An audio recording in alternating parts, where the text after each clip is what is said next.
এনেকুৱা পৰিস্থিতি আমাৰ প্ৰতি বছৰে হয়। হোৱাৰ ফলত আমাৰ ল'ৰা ছোৱালী কেতিয়াবা আহোঁতে পিছলিও পৰে, আমাৰো অসুবিধা হয়। ধৰক গাড়ী চাইকেল সেইবিলাক বাহিৰতে থ'ব লগা হয়। তাৰপিছত চবতকৈ মেইন কথাটো হৈছে যিটো ইয়াত এটা পৰিষ্কাৰ পৰিচ্ছন্নতা বা অপৰিষ্কাৰ এটা পানীৰ যিহেতু আবদ্ধ হৈ থাকে, এইটো পানীখিনি মানে ওলাই যাব নোৱাৰা ৰাস্তা নাই যিহেতু, সেইকাৰণে আবদ্ধ হৈ থাকে। তাৰ ফলত এটা মানে অস্বাস্থ্যজনিত এটা পৰিৱেশৰ সৃষ্টি হৈ থাকে ইয়াত। তাৰ ফলত ধৰক ইয়াৰ ফলত বেমাৰৰ সংক্ৰমণৰ বহুত চান্স আহি যায়। আৰু সেইকাৰণে ইয়াত স্কুলত হয় কি আমাৰ ল'ৰা ছোৱালী পেচাব পায়খানা কৰা, তাৰপিছত মিড ডে মিল যিহেতু আছে, এইবিলাক বিভিন্ন ধৰণৰ সমস্যা আমাৰ ডেইলি সন্মুখীন হ'ব লগা হয়। আৰু শিক্ষাদানৰ ক্ষেত্ৰতো অসুবিধা হয়, গাৰ্জিয়ানে ল'ৰা ছোৱালীক আনিব নোখোজে, সৰু সৰু ল'ৰা ছোৱালীখিনিক পঠাব অসুবিধা হয় যিহেতু পানী হৈ থাকে। আমাৰো ভয় লাগে কেতিয়াবা যে পানীত পিছলি পৰি যায় নেকি, কিবা অসুবিধা এনেকুৱা বহুতে হয় যে ল'ৰা ছোৱালী আহি পিছলি পৰি যায়। আমাৰ বৰ্তমান আছে 92। পানীৰ নিষ্কাশনৰ ব্যৱস্থা আমি প্ৰতি বছৰে আমি আমাৰ পঞ্চায়তক আবেদন কৰিয়ে থাকোঁ, আমাৰ ঊৰ্ধ্বতন কৰ্তৃপক্ষক জনায়ে থাকোঁ, ফটোও পঠাই থাকোঁ, কিন্তু আজিলৈকে আমি কোনো সুফল পোৱা নাই।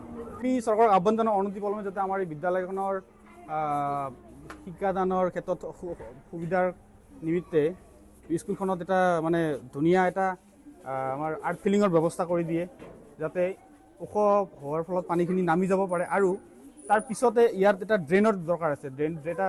ড্ৰেইন এটা হ'লে পানীখিনি ধুনীয়াকৈ ওলাই যাব। পিছফালে নদী আছে, নদীৰ লগত যদি কানেক্ট কৰি দিয়ে, এটা নলাৰ ব্যৱস্থা কৰি দিয়ে, তেতিয়াহ'লে আমাৰ ইয়াৰ পানীখিনি নাথাকিব।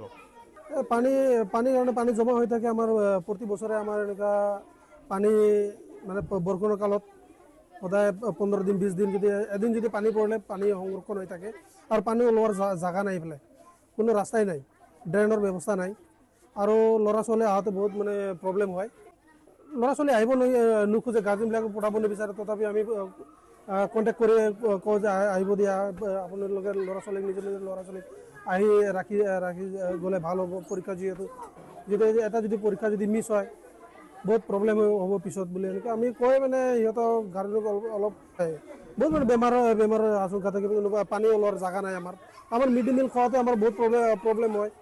ল'ৰা ছোৱালীবিলাকে যে খাই পেলাই গোন্ধ আহি থাকে। কেতিয়াবা ল'ৰা ছোৱালী সৰু ল'ৰা ছোৱালী কেতিয়াবা পানীতে ভাত পেলাই দিয়ে, পেলাওঁতে কি হয় এইটো পচি পিনে আৰু দুৰ্গন্ধ এটা ওলায়। আৰু সেইটোৱে যাতে আমাৰ আৰ্ট ফিলিঙৰ কামটো কৰি দিয়ে, আৰ্ট ফিলিং কৰি দিয়ে, যি পঞ্চায়তটো হওক বা কোনো এটা ব্যৱস্থা কৰে, সেইটোৱে আৰু। হয়, পৰে সদায় পৰি থাকে। এতিয়া আমি আমাৰ ঘৰত পঠাব লগা হয়, গাৰ্জেনক কল কৰি পিনে। হয়, পাঠদানৰ পৰা বঞ্চিত হৈ যায়।